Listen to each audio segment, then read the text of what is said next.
किसान साथियों, आज की वीडियो हम बतलाने वाले हैं कि सेम की जो फसल है उसको किस मौसम में आप लगा सकते हैं और किस महीने में आप उगा सकते हैं।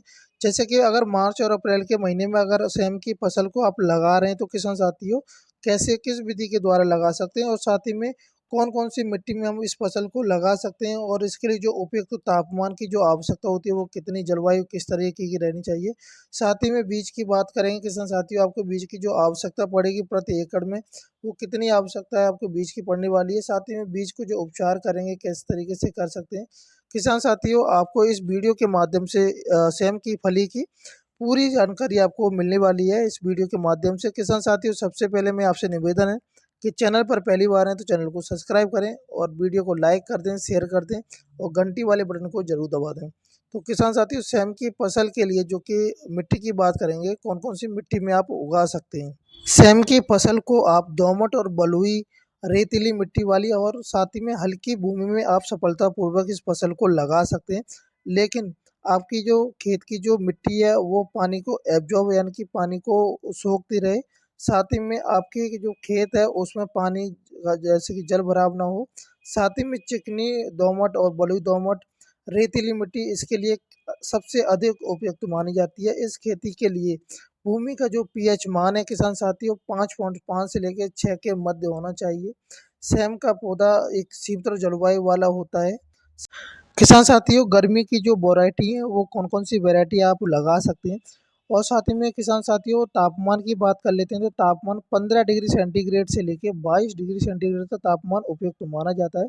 अगर इससे ऊपर जाता है तो ज़्यादा फर्क नहीं पड़ता है, वो आपको डिपेंड करता है कि आप सही समय पर अपनी फसल में सिंचाई कर रहे हैं तो आपकी फसल पर कोई भी तापमान का इफेक्ट नहीं पड़ेगा।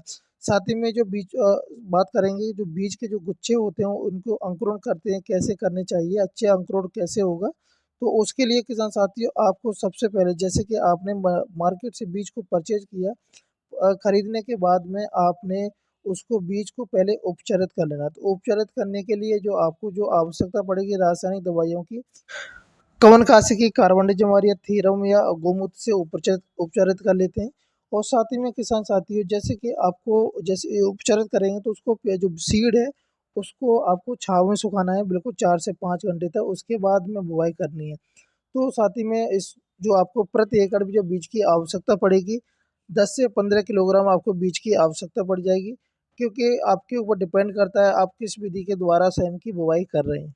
और इसकी जो बुवाई करने के लिए 2 तरीके होते हैं, ये तो आप हाथ की सहायता से बीज को रोप सकते हैं या फिर ड्रिलिंग या किसी मशीन की सहायता से ड्रिल कर सकते हैं। दोनों ही तरीके से आप इसकी बुवाई कर सकते हैं या फिर आप क्यारी बना के कर रहे हैं या इस आपने मेड़ बना के कर रहे हैं या आपने बेड बना लिया है, कौन-सी विधि की वो आपके ऊपर डिपेंड है कि किस तरीके से करना चाहते हैं। अगर आप किसान साथियों क्यारी बना करके अगर इसकी बुवाई कर रहे हैं, तो आप क्यारी बना के बुवाई कर सकते हैं। जो आपको बीज का जो डिस्टेंस रखना है, वो आपको कम से कम 8 से 10 इंची का डिस्टेंस रखना है, क्योंकि जब तक एक दूसरे पेड़ को ऑक्सीजन नहीं मिलेगी तो वो जल्दी से ग्रो नहीं करता है। तो साथ ही में किसान साथियों अब बात करेंगे जो इसके लिए जो उन्नत किस्में हैं, वो कौन-कौन सी आप लगा सकते हैं। जैसे कि थरी रजनी हो गया, पूसा सेम 2 आती है, सिलेक्शन 12 हो गया, पूसा से हम 3 सिलेक्शन 15, जवाहर से हम आती है 53, जेडीएल 053 आती है और कल्याणपुर के टाइम एक आती है और जवाहर से हम 37, 53, 79, 85 बहुत सारी वैरायटी हैं जो कि आप इनको लगा सकते हैं। साथ ही में किसान साथियों मैं आपको रिकमेंडेड करूँगा कि आपके एरिया में जिस वैरायटी ने अच्छा उत्पादन दिया उसको भी आप लगाएँ तो सबसे बेस्ट तरीका होता है। अब बात करेंगे किसान साथियों खेत की तैयारी हमें कैसे और किस विधि के द्वारा करनी है। सेम की फसल को लगाने से पहले आपको खेत को अच्छी तरह से तैयार कर लेना है। तैयार करने के लिए जैसे कि आपने अगर मौजूदा पुरानी फसल को अगर आपने काट लिया, जैसे गेहूँ हो गई, सरसों होगी, तो उसके कुछ अवशेषों को आपको पूरी तरह से नष्ट कर लेना है। इन अवशेषों को जैसे आप नष्ट कर लेते हैं तो खेत की जो मिट्टी है जो पलटने वाले जो हैरो आते हैं उनकी सहायता से आप जुताई करा दें। जुताई कराने के बाद में उसमें 2 से 3 ट्रॉली गोबर की खाद जो कि 1 से 2 साल पुरानी होनी चाहिए उसको डाल दें। देन उसके बाद में आपको पलेवा कर देना है। पलेवा करने के बाद में जैसे ही जो भूमि है खेत की जो नम हो जाए उसके बाद आप रूटावेटर चलवा देना है। रूटावेटर चलवाने के बाद में आपको मिट्टी समतल कराने लिए समतल कराने के बाद में उसको जैसे ही पलटा लगवा के आपको छोड़ देनी है, जिससे कि जो भी उसमें खरपतवार जो उगेंगे 1-2 दिन में वो तैयार हो जाएँगे। फिर उसके बाद में आपको एक जुताई और करा देनी है, उसके बाद में बुआई करनी है आपको। और साथ ही में किसान साथियों, आपको इसके लिए थोड़ा-सा बाँसों की सहायता पड़ेगी। बाँस की आवश्यकता पड़ने वाली है और आप इसका मंडप हल्का-सा बना लें तो सबसे बेस्ट होता है, क्योंकि जो फसल होती है ये एक बेल वर्गीय फसल है, जो कि नीचे अगर रहती है तो बहुत ज़्यादा नुकसान होता है हमारी फसल में। अगर ऊपर जाती है तो हम जो फल होते हैं, सेम का जो फल होता है उसको भी हम आराम से तोड़ सकते हैं, और नीचे होता है थोड़ी हमारी फसल के जो पत्ते हैं पीले पड़ने लगेंगे और फूल ड्रॉपिंग और फल की ड्रॉपिंग जैसी समस्या बन जाती हैं। तो आप इसके लिए किसान साथियों मंडप तैयार कर लें। मंडप तैयार करने के लिए आपको बाँस और कुछ रस्सियों की प्लास्टिक की रस्सी लेके आप उनको बाँध देना है। साथ ही में किसान साथियों अब बात करेंगे जो कि इसके लिए जो खाद और कीटों के नियंत्रण कैसे कर सकते हैं। जैसे ही आप इसकी बुवाई कर देते हैं तो उसमें किसान साथियों आपको 60 किलोग्राम प्रति एकड़ की दर से फास्फोरस, पोटाश, नाइट्रोजन की मात्रा खेत में डाल दें, और 15 से 20 किलोग्राम यूरिया की आप उसका घोल बना करके छिड़काव कर दें सिंचाई से पहले।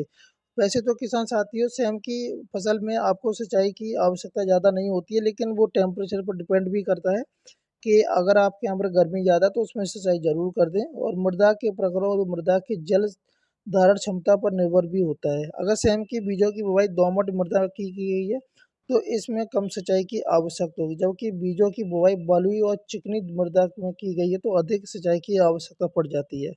किसान साथियों सेम की जो आप जो हार्वेस्टिंग करेंगे तो आप करीब 60 दिनों के बाद में इसकी हार्वेस्टिंग कर सकते हैं।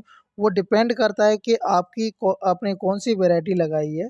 और साथ ही में किसान साथियों जब आप हार्वेस्टिंग करेंगे तो 3 से 4 दिनों के अंतराल में आप इसकी तुड़ाई कर सकते हैं, और सेम की फलियों की तुड़ाई पूर्ण विकसित व कोमल अवस्था में भी कर लें। इन फलियों की तुड़ाई देर से करने पर ये कठोर हो जाती हैं और इसका जो फल होता है वो भी कठोर हो जाता है। किसान साथियों अब बात करेंगे उत्पादन की। प्रति एकड़ में आप सेम का जो फली है उससे उत्पादन आपको कितना मिल जाएगा? तकरीबन एक आइडिया मोटा-सा लगाता हूँ किसान साथियों, जो कि मैंने इस फसल से अच्छा मुनाफ़ा लिया था। आप प्रति एकड़ की दर से 120 से 150 कुंटल तक आप इस उत्पादन ले सकते हैं, और ये उत्पादन डिपेंड करता है आपकी जो मिट्टी की क्षमता कैसी है और जलवायु आपके यहाँ पर कैसा है। तो साथ ही में किसान साथियों बात करेंगे जो हमें मंडी में जो भाव मिलता है 25 से 35 रुपए की प्रति किलो की दर से हमें रेट मिल जाता है मंडी में, क्योंकि अच्छा खासा इसका रेट मिलता है मंडी में अगर हम सही समय पर इस फसल को लगा लेते हैं तो। तो किसान साथियों मैं आशा करता हूँ कि अगर आपको वीडियो अच्छी लगी हो तो वीडियो को लाइक करें और शेयर कर दें। अगर आपका कोई कमेंट है तो कमेंट करके हमें पूछ सकते हैं। जय हिंद, जय भारत, जय किसान।